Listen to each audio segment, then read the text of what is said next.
კეთილი იყოს თქვენი მობრძანება ქალაქში, რომელიც ბერლინის შემდეგ ერთადერთი ევროპული დედაქალაქია, რომელიც შუაზეა გაყოფილი ოკუპაციის გამო. ესე შუა ქალაქში სეირნობისას პირდაპირ მივიხარ ბლოკპოსტებთან. თან ეხა ნაღდა არ მინდა საზღვრის უკანონო კვეთაზე კვიპროსის ციხეში აღმოჩნდა. წავიდეთ ეხა გავიდეთ ამ სახლიდან. სანამ თავზე ჩამოგვექცა. სამწუხარო და ესე ანადგურებს ომი ყველაფერს. ეს ბუზი რას გადამეკიდა. ეს გეგმები მაქვს ესეთი. თქვენთან ერთად დავათვალიერებ ნიქოზიის ბერძნულ მხარეს, ძველ უბნებს, შემდეგ გადავალ ბუფერულ ზონაში, თქვენთან ერთად დავათვალიერებ ბუფერულ ზონასაც და შემდეგ უკვე გადავალ ჩრდილოეთ ნიქოზიაში, რომელიც კონტროლირებადია თურქეთის მიერ. ახლა მინდა გაჩვენოთ ერთი საინტერესო ადგილი. აქ არის სტადიონი, ხოლო აი სტადიონის ბოლოს არის კვიპროსის მხარეს საგუშაგო. არ ვიცი რამდენად ჩანს, მაგრამ ჯარისკაცებიც არიან ახლა იქით. აი მის საგუშაგოს იქით უკვე ბუფერული ზონაა, ბუფერული ზონის იქით უკვე თურქეთის მიერ კონტროლირებადი კვიპროსის ნაწილი. აი ნახეთ, აი ესეთი ძველი საგუშაგოა აქ შემორჩენილი, ალბათ აქაც გადაკეტილი იყო ადრე. წამოდით ახლა გავყვეთ და მივიდეთ ღობემდე საგუშაგოსი. აი თუ ხედავთ ახლა ღობეა, იმის იქით გადასვლა უკვე აღარ შეიძლება. ეს უკვე ბუფერული ზონაა. აი ამ ბუფერული ზონას აკონტროლებს გაერთიანებული ერების ორგანიზაცია. აი ნახეთ, ერთ-ერთი მეტოვებული საგუშაგოა ესეც. ნახეთ, აი თუ ჩანს ახლა ეტყობა, ალბათ ნატყვი არები ან რაღაც ეგეთი. ყოველ შემთხვევაში სროლის ნიშნებია. ბოლო 50 წელიწადია აი ეს სახლებია ესეა მიტოვებული. წავიდეთ ახლა დავიძრათ გამშვები პუნქტისკენ და თან გზადაგზა დაგათვალიერებინებთ ამ ძველ ნიქოზიას, ოღონდ ბერძნულ მხარეს. მოკლედ საინტერესო ადგილია ძალიან ნიქოზია. საინტერესო ქალაქია რა. აი ნახეთ ახლა ჩემს წინ არის ბერძნული ეკლესია. და აქვე ზუსტად 30 მეტრში არის მეჩეთი. აი ეს მეჩეთი უფრო ძველი ჩანს, როგორც შენობა. ეკლესია შედარებით ახალია, აი ნახეთ. მე-16 საუკუნიდან მე-19 საუკუნის ბოლომდე იყო ოსმალების იმპერიის გავლენის ქვეშ კვიპროსი. შემდეგ დაახლოებით 80 წელი იყო ბრიტანეთის იმპერიის შემადგენლობაში და 1960 წელს მოიპოვა დამოუკიდებლობა ბრიტანეთის იმპერიიდან. აი 75 წელს უკვე ხდება კონფლიქტი კვიპროსის თურქულ და ბერძნულ მოსახლეობას შორის და იწყება ეს კონფლიქტი, რომელიც მოგვიანებით კვიპროსს გაყოფს ორ ნაწილად.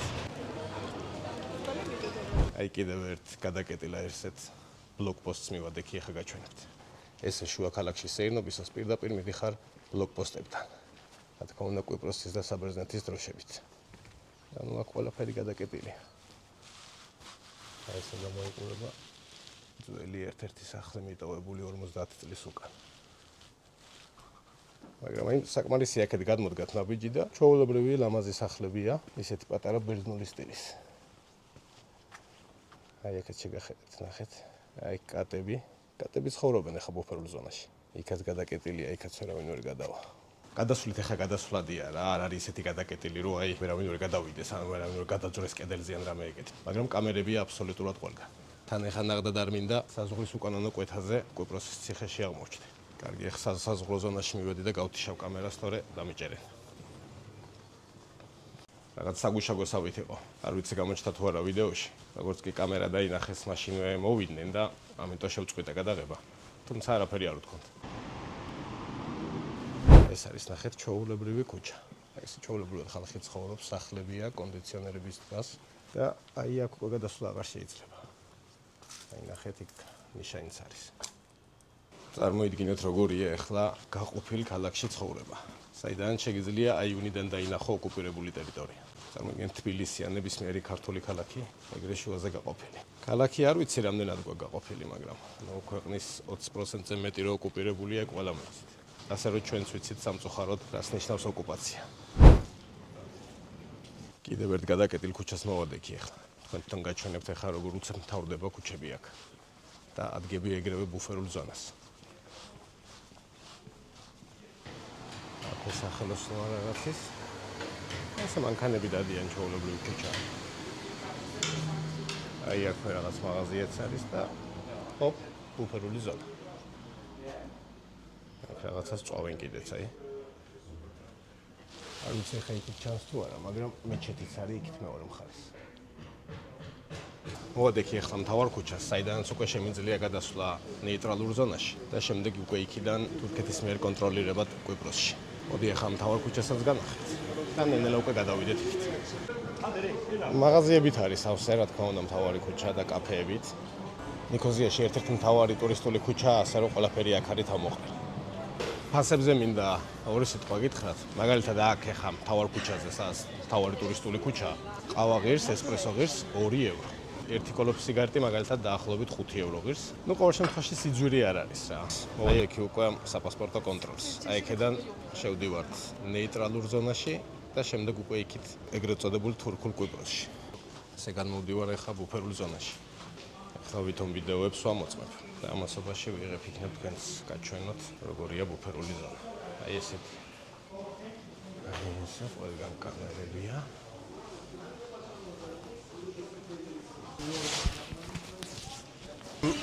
ვერ მივხვდი ახლა თურქულ მხარეს ავარ თუ ბუფერულ ზონაში ვარ. ჯერჯერობით ბევრი ხალხია და ჩვეულებრივი მაღაზიებია რა ყველგან. ამ აბა გავუყვეთ ახლა ქუჩას და ვნახავთ სად არის ბუფერული ზონა და სად არის თურქული მხარე. მოკლედ თურქულ მხარეს აღმოჩნდი რა და ჯერჯერობით ვერ ვაგნებ შესასვლელს სად არის თვითონ ნეიტრალური ზონის შესასვლელი. ნეიტრალური ქუჩა როა იმის გადაღება მინდა. მაგრამ სამწუხაროდ ჯერჯერობით ვერ მივაგებ. ისე მივყვები ახლა ნეიტრალური ზონის კედელს, მაგრამ ჯერ ყოველ შემთხვევაში აქ ვერ ვნახე ვერაფერი, საიდან შეიძლება ამ თვითონ ნეიტრალურ ზონაში შესვლა. აქ სულ სამხედროების ნიშანია, რომ სამხედროები აკონტროლებენ. ნახოთ თუ არის იგეთი ადგილი, სადაც შევძლებ გადასვლას ნეიტრალურ ზონაში. ისე თვითონ თურქული მხარე, ეს ბუზირას გადამეკიდა. ისე რო გითხრათ, თურქული მხარეს რო გადმოვედი, ინფრასტრუქტურა არც ისე კარგია. გარემოს თქვენთანაც შეხედავდით ახლა, რომ საკმაოდ მონგრეულია ქაურობა. ამგონია ხა აქ დიდი ინვესტიციები იდებოდეს პირდაპირ საზღვარზე. მაგრამ იქით ბერძნული მხარე შედარებით უფრო მოწესრიგებული იყო. თურქული მხარის ნიქოზიაში უფრო შემორჩენილია ეს ძველი სახლები, როგორც იყო ალბათ თავიდან. აი ნახეთ, აი კაც რაღაცას არემონტებენ. მაგრამ აქ უფრო ჩანს რა, ჩემი აზრით ძველი ნიქოზია. ეს ახლა არის ზედ ნეიტრალურ ზონასთან ეს ქუჩა. მოდით აბა იქით გავიხედოთ რა ხდება. აი იქ მეჩეთია.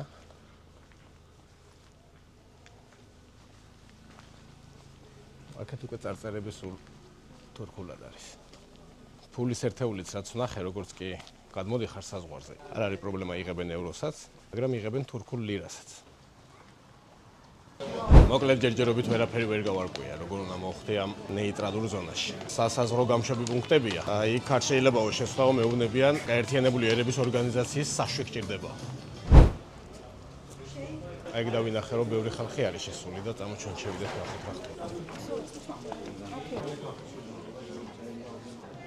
სავსეა რესტორნებით აქაც ყველაფერი. რესტორნებით და პატარ-პატარა მაღაზიებით. აქეთ გოგოების სურათებს იღებენ. ზევითაც პატარა ბაზარებით არის რაღაც. ეს არის პირველი წერტილი, რო გადმოდიხართ საზღვრიდან, პირველი ადგილი, ესე ვთქვათ, რაც გხდებათ. ქარვასლა ყოფილა, ამ საზღვრის პირა უბნის სავაჭრო ცენტრია. დღესაც იგივე ფუნქცია აქვს. წამოდით ახლა ჩვენ გავიდეთ ძველ უბნებში, სადაც შედარებით ნაკლები ტურისტია. აი ესეთი უნდა ყოფილიყო ძველი ნიქოზია. უბრალოდ ნახეთ რა ლამაზი კარებებია. აი ესეთი კარებებია ჩვენთან ძველი თბილისში რომ არის. ახალი მეჩეთია. ეს არის გოთური ტაძარი, რომელიც შემდეგ გადააკეთეს მეჩეთად. აი არქიტექტურა გოთურს წააგავს ყოველ შემთხვევაში. აი აქვეა ეს ეკლესია, გოთური ეკლესია, რომელიც გადაკეთებულია მეჩეთად. ავტოფარეხი და ზუსტად ავტოფარეხის თავზე გადადის მართლმხლართები საოკუპაციო ხაზის. ეს უბნები უკვე მომწონს. აი შენარჩუნებულია ეს ძველი ქალაქის არქიტექტურა. არის განახლებული სახლების როგორც აი ეს მაგალითად. მაგრამ აი ეს სახლები ნახეთ, აი ჩემწირო სახლი ახლა ეტყობა რომ საკმაოდ ძველია. მინიმუმ ეს ქუჩა იმ პერიოდის არის, როდესაც ოკუპაცია მოხდა ამ ნიქოზიის ამ ნაწილის. აი ნახეთ როგორი ქუჩებია. აი აქაც ნახეთ ახლა ეს ეგ ადამიანები ცხოვრობენ. და შემდეგ ეგრევე გადაკეტილია უკვე ნახევარი სახლი იქით გადაკეტილია რა. ნახეთ ეს ფანჯარა საოკუპაციო ხაზის აქეთ არის. ორი ფანჯარა იქით. ვიღაცა საოკუპაციო ზოლშიც ცხოვრობს ალბათ შიგნით, იმიტომ რომ ფანჯრები ახალია. აი აქ არავინ არ არის უკვე ტურისტებიდან. ტურისტები უფრო მეჩეთებში და ცენტრალურ უბნებში არიან. აი გიждდებია ესეთ უბნებზე. ეს არის ნამდვილი უბნები, სადაც ნამდვილი ხალხი ცხოვრობს და არ არის ტურისტული ცენტრები. ვერ ვამსგავსებ ჯერჯერობით ვერცერთ სხვა ქვეყანას რა. აქ რაღაც თავისი უნიკალური ნიქოზია. აი ეს საწანწალოდ სიმართლე გითხრათ, თურქულ მხარეს ყოფი ნიქოზია უფრო მომწონს ვიდრე ბერძნული. ბაიქის სწორედ ის სახლებია დარჩენილი როგორც უნდა ყოფილიყო ადრე ნიქოზია, არ ვიცი 50, 70, 100 წლის უკან. შერწყმულია რა ერთმანეთში ეს ბერძნული არქიტექტურა, ბერძნული სტილის სახლები და თითქოს უფრო აღმოსავლური არაბული. ეს ახლა ნახეთ როგორ ფერებიც კი ბერძნული აქვს, ეს თეთრი და ლურჯი როგორც საბერძნეთის დროში. მოსახლეობა სულ თურქულად ლაპარაკობს. გარშემო სულ თურქული ლაპარაკი მესმის ყოველ შემთხვევაში. დავიკარგე. რაც ყველაზე მეტად მომწონს ჩემ მოგზაურობაში არის, როცა შემიძლია რომ დავიკარგო. ამას ვერ ვახერხებ ხოლმე თამოსთან და ბავშვებთან ერთად, მაგრამ მარტო მოგზაურობაში ეს მომწონს, რომ შემიძლია დავიკარგო და ის ადგილებზე მოხდეს, სადაც მოგზაურების 90% მაინც არ დადის. აი მაგალითად აი ესეთ ადგილებზე. აი ნახეთ ახლა, აი აქ არის ეს ნეიტრალური ზონა. ამის იქით და მღობის იქით. და აქ ადამიანი ცხოვრობს თავისთვის. ხოთა შორის აქ შემომჩნია რომ ყველას აქ კარები ღია. აი ამ სახსაც ახლა ღია აქ. თითქმის არ აქვს დაკეტილი კარებები. აი მორიგ უფერულ ზონას მივადექი. აი ესეთი ერთ-ერთი ესეთი მიტოვებული სახლი რომლებზედაც ვამბობთ. სამწუხაროდ შიგნი ვერ შეხვალ, გადაკეტილია. ალბათ შეტაკებების დროს იყენებდნენ ამ სახლს. მეომრები აი ნატყვიარებით ეთყობა, აი. პანჯრები ამოშენებულია. აი აქეთ კი უფერული ზონაა.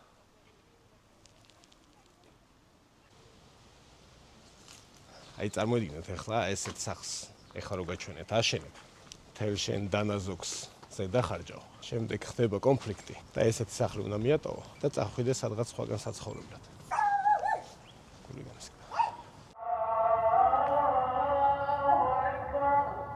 მას შემდეგ რაც კვიპროსმა დამოუკიდებლობა მოიპოვა 1960 წელს ბრიტანეთის იმპერიისგან. მოსახლეობის დაახლოებით 1/5 იყო ეთნიკურად თურქი. დამოუკიდებლობის მოპოვების შემდეგ უკვე თურქულ დიასპორას ჰქონდა თავისი კვოტა პარლამენტში და ასევე მთავრობაშიც უნდა ყოლოდა რამდენიმე მინისტრი. მერე უკვე ურთიერთგამომრიცხავი ინფორმაციებია ორივე მხარე რა თქმა უნდა ერთმანეთს აბრალებს ეთნიკურ წმენდას და ასე შემდეგ.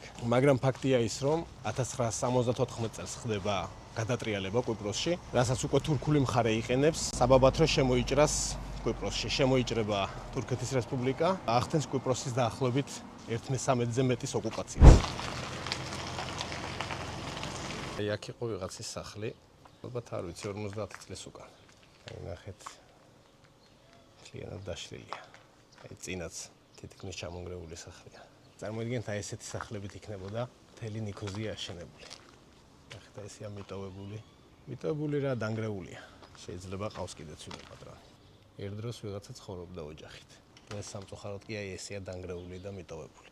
აი ნახეთ გადახურვა როგორია. ხით არის გადახურული და ზევიდან პალმის რტოები უნდა იყოს წესით. აი აგურიც ნახეთ როგორი აგური აქვს გამოყენებული. ბრტყელი აგური. აი ძალიან ცუდად მოქმედებს აი ესე მიტოვებულ სახლებს რო ხედავ რა. რამდენი შრომა და ფინანსებია ახლა ჩადებული ამ სახლების აშენებაში. და დღეს ესე საცოდავად მიტოვებული, ნახევრად დანგრეული დგას. სამწუხაროდ აი ესე ანადგურებს ომი ყველაფერს. ვინ არის ეს?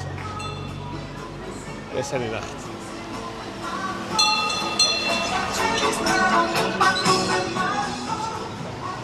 პატარა სათამაშო მატარებელი თუ ვაგონებით დადიან ტურისტები.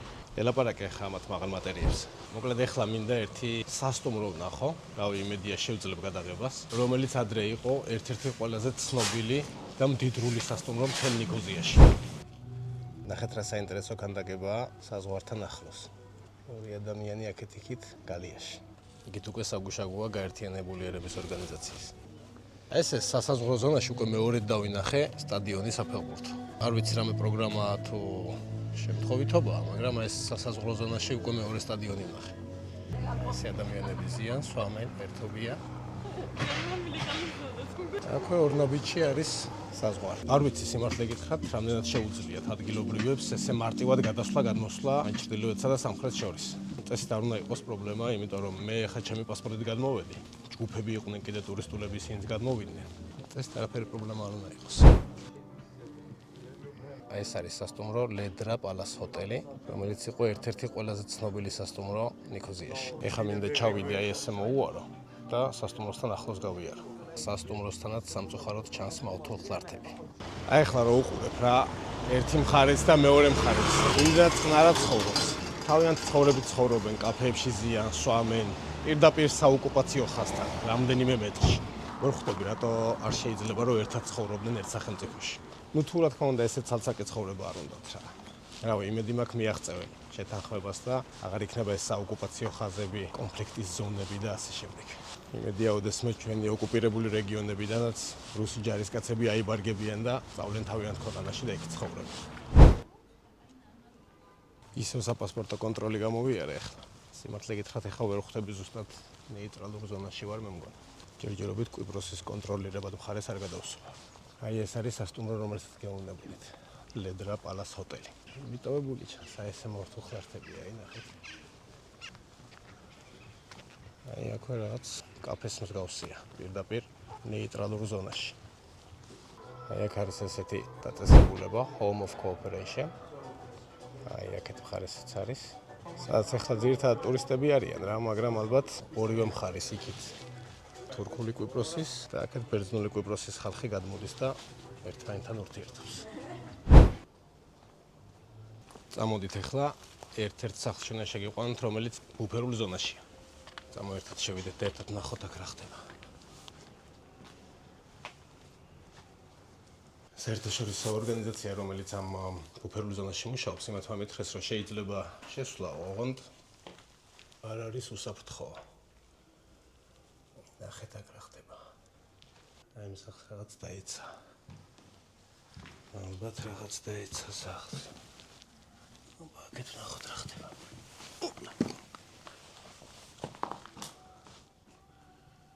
აი კაცი ჩამონგრეულია. თორე ეტაკი არ ჩავივარდეს. აი ყველა მხარეს არის ეს ქვიშის სტომრები. ალბათ საბრძოლო მოქმედებების დროს იყენებდნენ ამ სახლს.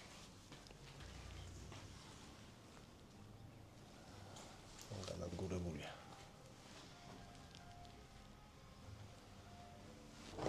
აი ნახეთ ეტაკი რა დღეში, მაგრამ მიწაზე დგას, წესით არ უნდა ჩავარდეს. ყოველ შემთხვევაში სიცარიელეს ვერ გრძნობ. აი აქედან ჩანს ახლა ის კაფეების ქუჩა, მე რო გავისეირნე წელა. სტადიონთან რო კაფეების ქუჩა იყო. აი ნახეთ გარეთ მართოხლართებია. ნეიტრალური ზონა. ნუ ესეც ნეიტრალური ზონა ახლა ეს სახლი. და იქ არის ის კაფეები, სადაც მე დავსეირნობდი წელა. აი ბრაზილიური ყავის ტომარას რა დანიშნულება უპოვეს აქ. ესე იყენებდნენ თავდასაცავად. აი აქედანაც აკონტროლებდნენ გზას. არ ვიცი სიმართლე გითხრათ, აქ ახლა ბერძნები იყვნენ თუ თურქები, მაგრამ საკმაოდ გამაგრებული სახლი ჩანს. აი სახლის პირდაპირ კი უკვე ეს სასტუმროა. სასტუმრო, რომელიც სიმბოლო იყო ნიქოზიის.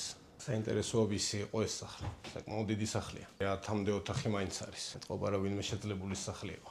დღეს კი ეს საცუდავად გამოიყურება. ეს ალბათ ერთ-ერთი დანაყოფის ნიშანია, რომელიც აქ იყო გამაგრებული.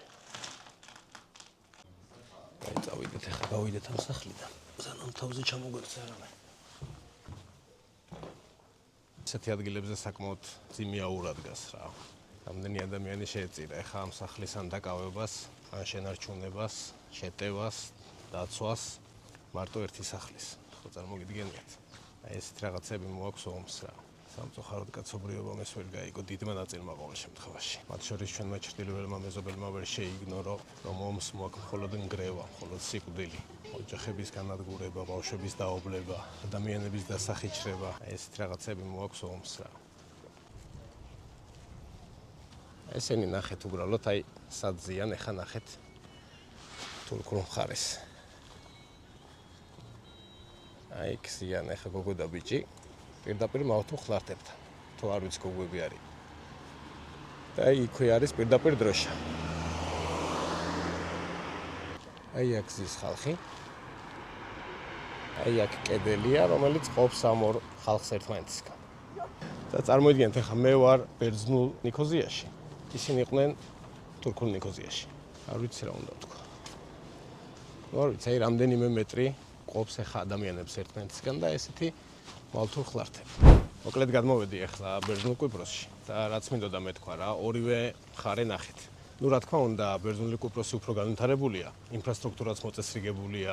მაგალითად, შემოსავალი ერთ სულ მოსახლეზე ბერძნულ კვიპროსში არის დაახლოებით $33,000, ხოლო თურქულ კვიპროსში არის დაახლოებით $15,000. შედარებისთვის საქართველოში მაგალითად არ არის $10,000-ზე მეტი. ბერძნული კვიპროსი თითქმის ორჯერ მდიდარია, ვიდრე თურქული კვიპროსი. ხო და მოკლედ მინდოდა თქვენთვის მეჩვენებინა ზუსტად ეს განსხვავება ბერძნულსა და თურქულ ნიქოზიას შორის.